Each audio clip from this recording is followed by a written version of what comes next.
Hey guys, it's Maymay, and today we are not chalk couturing. We are using our chalk couture stencils and tools, but we're gonna glass etch. Can you see that C? Can you see that C? That C stands for Caleb, and he is in our shipping department, and he has adopted this mug as his own, which it was mine originally, and I'm not bitter, but this was mine, and he now has adopted it. So we etched a C on it to see if it, a lot of C's, to see if it would work, and it does. So today, for you guys, we're gonna do some more glass etching and show you how it works. When I say we, Amanda's actually over there. Hello. And Jordan is over there holding the tripod. All right, so here's what we're gonna do first. I'm gonna take this cloth. Well, here's what we're etching. This is just a vase. Is this from Dollar General? Yes. Okay, from Dollar General, just a glass vase. And I will tell you, this is armor etch we're gonna use. If you read the back of it, it tells you that it is not intended to etch large solid areas, and it also not intended for plastic and some Pyrex. So just know that it's not gonna work on some Pyrex dishes, which is sad because I have a Pyrex casserole that's been etched and I love it, but I may test that too. If y'all want me to test it, let me know. I'll buy some Pyrex and try it. Okay. Wooden spoons. This is brilliant, ingenious stuff right here, guys. I'm gonna stick these wooden spoons down and hold this still, and I can adjust them. Look, I'll drive them into place. So now we're good. And you really wanna set this up before you put your etching on, because once you put the cream on, you want it to sit for, Armor Etch says 1 minute, but I left it sit 3 minutes. I don't know that it makes a difference, but I felt better about 3 minutes. Here's my my transfer. This is my Chalk Couture transfer. This one comes from the Simply Said. Yes. This is from the Simply Said trial kit. I'll be sure to link that below for you guys if you want to try out the Simply Said kit. What that kit is it's a transfer as well as 4 pastes. I'm trying to remember everything. A hexagon board, a squeegee, and you can try out Chalk Couture if you'd like. Okay, this is already sticky on the back. It is a screen. It is not a stencil, it's a screen. That's what makes it so cool. And I'm just gonna place this on my vase just in some order. Now I will tell you this, I did this as a test while ago to make sure I could lay this down, and I wanna show you a little tip.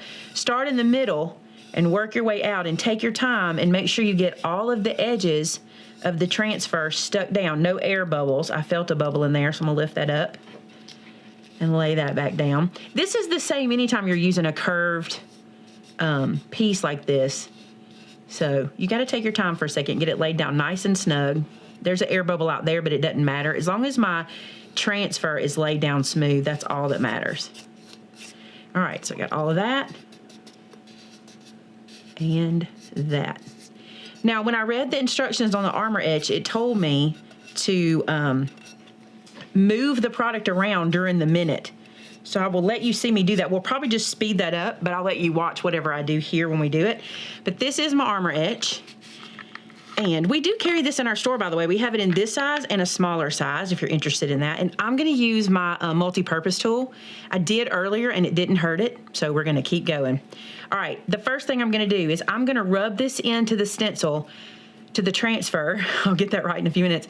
Just like I would if it were chalk, I'm gonna rub it in there first, and that's what's gonna push it into the screen.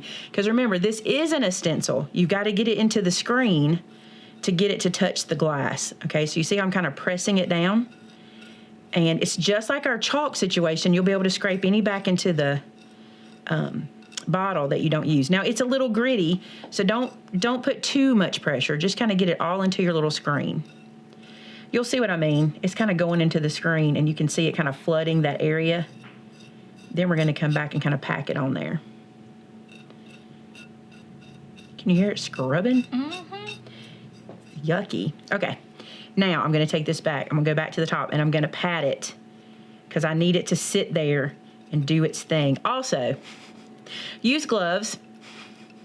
I should be telling you that. Use gloves. Use protective eyewear. Don't do this in an enclosed space. Do it somewhere open. This is a chemical, and if you get it on your skin, the back of the package tells you you need to rinse it, rinse it, rinse it. Get it off your skin. But use gloves if you've got them. I'm just making sure I'm not touching it in any way. Do as she says, not That's as right. she does. I'm telling you the real things that you should be doing. All right. So get this kind of glopped on there. I would do this with a stencil anyway. I always kind of glop it just to make sure I don't miss any spots. And what I'm going to do is let this sit. I'm going to sit it for 3 minutes, okay? And then during that 3 minutes, I'm going to come back and kind of move this around. What I think that does, I don't know because I'm not a scientist or a chemist or any of those things, but I think it just kind of moves the chemical around and kind of keeps it fresh, lets some air get to it. All right, so I've got all the spots covered. All right, I'm gonna leave it be for about a minute, and then I'm gonna come back and swoosh it around a little bit. Before I forget, I'm not gonna leave this sitting on here for a minute. I'm gonna go ahead and rinse my multi-tool off just because, and that way I don't take a chance of sitting it down and getting some etching cream anywhere. And I'm gonna close the lid. This is, you know, fumey. So I'm gonna close that up. All right, we'll be back.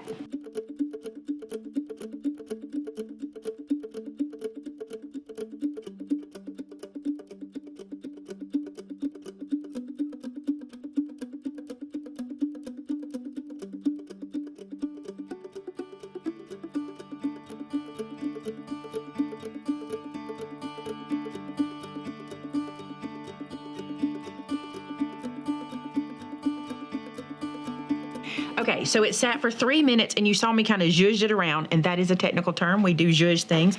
I zhuzhed it around a little bit. Now, this is on glass, and you want to make sure, good, I have extra hands. You want to make sure that you don't pull your transfers from one corner. You pull even pressure. This is so we can use this next time because we don't want to stretch it. Now that looks really, really obvious right now, but that's because the paste is still, or the Armor Etch is still on there. So I'm peeling this off carefully, and all I have to do is go to the sink and rinse this. You want to take that one? Yeah. It's stuck to me right there. Rinse that, and I'm going to rinse this with cold water and get all the etch off of it. There it is, guys. All I did was take that from here to the sink and use cold water. I actually ran this under the sink and let the cold water hit it. I did not use my hand or anything. I let the cold water rinse all of it away. And then I just took a paper towel and dried it. That's it. It's done. Look how cute that is. You could then rinse off your transfer we just used and then come back and just continue your pattern all the way around. There's no baking. There's no sealing. You don't have to do anything. It's etched into the glass. How pretty is that? This is a quick, easy gift. I love to etch things. That really is so easy. So that's what we used. Armor Etch. We used our multi-tool, and we used a transfer from Couture. All right, guys, thanks so much for requesting this one. It was fun to do, and I love to try things whenever you guys ask. If you have something you'd like for me to try, let me know. Leave it in the comments below, and we will test it out. Thanks so much for watching. Talk to you again next time. Bye-bye.